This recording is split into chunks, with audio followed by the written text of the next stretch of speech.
Oh hello, excuse me. yes, what can I do for you? తిన కోసం ఒక అబ్బాయి కావాలి. ఇలాంటి కత్తిలాంటి అమ్మాయి కోసం బరిసెలాంటి కుర్రాడు ఆల్రెడీ రెడీగా ఉన్నాడు. అవునా? అంటే మహేష్ బాబులా ఉంటాడా? అంత యావరేజ్ కలరా? మరి ప్రభాస్ లాగా?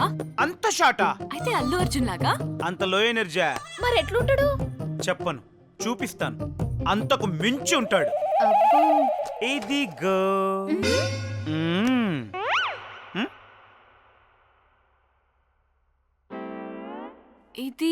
ఇది నువ్వే కదా? Yeah, it's me. యాక్చువల్ గా ఇంతకుముందు ఒరిజినల్ గా ఇలాగే ఉండేవాడిని, కానీ మన హైదరాబాద్ పొల్యూషన్ ఇంక్రీజ్ అవడంతో మన కలర్ కొంచెం ఇంప్రూవ్ అయింది.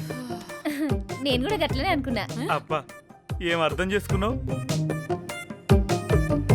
హ్యాండ్ ఎంత స్మూత్ గా. సరే సరే, మీ పేర్ మేడ్ ఫర్ ఈచ్ అదర్ లా ఉంది. నేను దగ్గరుండి మీ పెళ్లి చేస్తాను.